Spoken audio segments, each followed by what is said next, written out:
در خواب در اومدن چقدر تیزتر در خواب داره، نشانه خیره، نشانه خوبی هست. مرده که در خواب ندروید تماما او حالتش وز بینه. وقتی که تیزتر در خواب دروید نشانه امویه که سوال جوابش تمام کرده بعد در خواب میدره. اگر که دیر در خواب دروید نشانهش خوب نیست. یکی در خواب در اومدن انشالله که اگه چیزی نداره. مثلا در خواب در اومدن چی از در حقش داره کرد نماز میخونی، در حقش مثلا یک کسی یک 5-10 سومت خیر صدقه میکنی یا تلاوت قرآن میکنی یا نماز میخونی یا یکون عمل صالح میکنی، در حقش انشالله که ثوابش میرسه خوبه. پیامبر اسلام درود خداوند بر او باد می‌فرمایند حجامش شفای امتی من است. شما اگر از بیماری‌های فشار بلنده، استرخوان دراز، رادیکولیت، پروستاتیت، گریژا، روماتیسم، بیماری‌های سیستم خونگرد، فشار خون، بیماری‌های دل، درد سینه، تنگی نفس، درد سر و درد چشم و یا اینکه خیرگی چشم و اینچنین از وزن زیاد یا اینکه کم وزنی رنج میبرید، حتما در رقم‌های روی اکران بوده در تماس باشید. بختیار حجامه در خدمت شما است. سراغ ما شهر مسکو، ورخناپولیا، دام 48 در نزدیکی بازار صدوات. حتما در رقم‌های ما در تماس باشید. به خاطر عبرت خداوند نیستش نکرد، خاکسترش نکرد، نابودش نکرده، به خاطر عبرت اینمو دیده باشی. سوره شولی در مصر و داموی رفت دیدم تر یک همین تیوقی که چگدان علاوشور میگن منتریه سب سیاه شیدگی همین تا کسخونه سر برامدگی همین خیلی شکلی خنده که بیزی بی حبته هسته که میبینید طبیعت دیگرگون میشه. خداوند را نیستش نکرد. به خاطر چی؟ به خاطر که ما و شما ببینیم بفهمیم که این کسی هسته که دعوای خدایی کرد. نعوذ بالله. این کسی هسته که دعوای خدایی کرد، ببین حالش چی است. به همین خاطره البته در عذابه اخی. عذاب مثال عالم برزخ ما آخه نمیبینیم، ما هیچ نمیکنیم. عذاب عالم برزخ، عذاب قبر ما نمیفهمیم. غیر اینس جین دیگه همه میفهمم، جوک جاندار و گاو و مال همه میفهمم، فقط انسان و جین نمیفهمم. این هم حکمت پروردگار است که اگر رو یقین که ببینه بدانه دیگه هم رو به عبادت میاره. هم این دنیا معرض امتحان اخی. خلق الموت و الحیات، خلق کرد مرگ حیات خداوند. برای چی؟ لیبلوکم ایکم احسن عملا. تا که امتحان میکنیم. خدا میگه شما را که کدام احسن عمل دارو هستید. خلق کردگی مرگ حیات خدا خلق کردگی برای امتحانه. خداوند فرمان شمیده کوکی به جا میورن. شیطان لعین هم در دنیا کار کردیسه. اینه میبینیم که کی اطاعت خدا میکنه، کی اطاعت شیطان میکنه.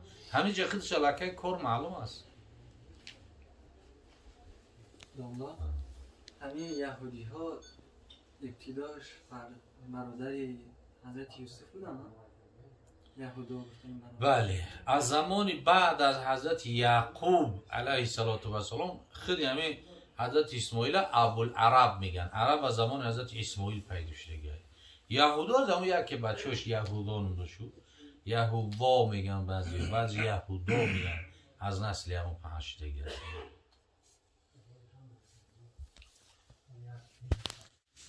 مردن ناراضی ناراضی همین شخص چیکار کنم با یک همین خواب مرده را بعد از گذشتنش در خواب در اومدن چقدر تیزتر در خواب داره، نشانه خیره، نشانه خوبی هست. مرده که در خواب ندروید تماما او حالتش وز بینه. وقتی که تیزتر در خواب دروید نشانه امویه که سوال جوابش تمام کرده بعد در خواب میدره.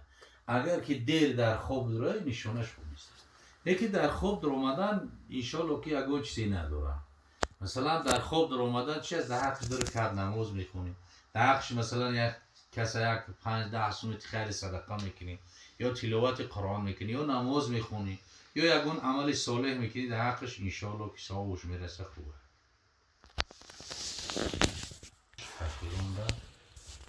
رسول خدا صلی الله علیه وسلم میگه بر رفتن پای او بر عرض میشه. وقتی که از اون شنید پیامبر صلی الله علیه و حضرت علی از یک کیتش فضل ابن عباس از دیگر کیتش گرفتن پیغمبر ره گشتن نمیتونست همیته کشیده به مسجد بردنش. حضرت علی جنو میگه که همان بدر دجا محبوب معبود برفتن پای او بر عرض میسود. براهی دین نمون از بندگی ها تو چون پیرو به این شرمندگی ها. کشاله کرده از ده کتفش برداشتن نماز جماعت بردنش. صحت و سلامت بشی و جماعت نرای بسیار کاری وزمین بسیار کاری نخوبه. هیچ چیز مانع کرده نمیشود. اینه در بیگه شوم خفتند و وقتی بیکوریه در بندود اینه چند میخونن چور چیل نمیخونن یگون در ساعتی چور یگون کارخونه دولتی کار نمیکنن یگون جو در بندود اینه اشتراک نمیکنن. اینه چی ازرائیل خیلی کمبودیه که توفیق کمبودیه نیسته. همه سلسله اون کشوله کرده به مسجد بودن. براهی دین نمون از بندگی ها تو چون پیرو به این شرمندگی ها. به نزی هر طعام پهلوانی با وقتی طاعت رنگی زنانی.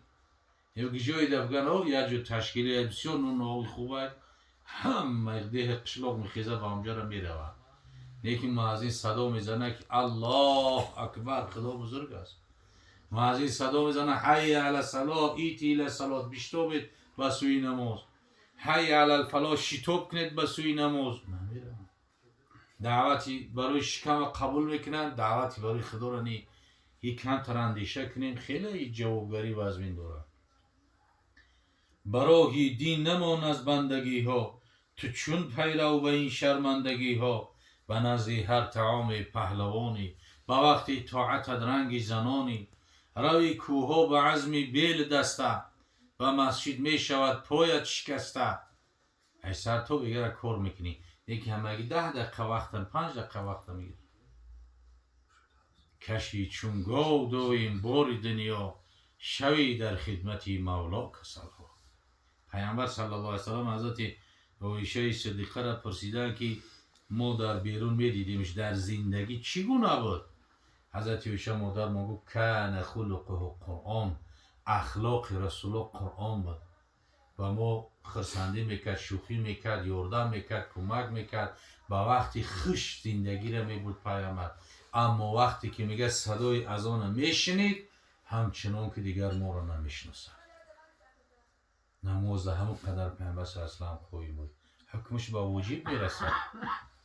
همین مسجد را خوری نمونه که یک نعمت بزرگه.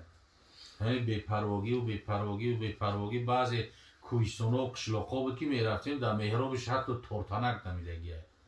اخیر اینه یک کسل آمد همه مسجد را بستن. مسجد را پر کنیم که نعمت خدایی نعمت خدا را باید به قدرش برسیم.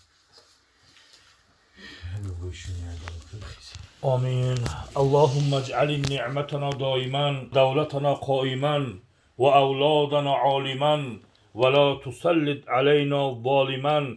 جزانا الله خيرا كثيرا. بازم روح مادرمان را شاد قبرشان را پر نور جایشان را پروردگار و روضه از روضه های جنت بگردانی. این خیر و احسانات را دستگیر آخرت گذشتگی ها رد بلای باقی مانده ها بگردانی. سرجمی ما و شما را پروردگار عالم پریشان نگرداند. آمین یا رب العالمین.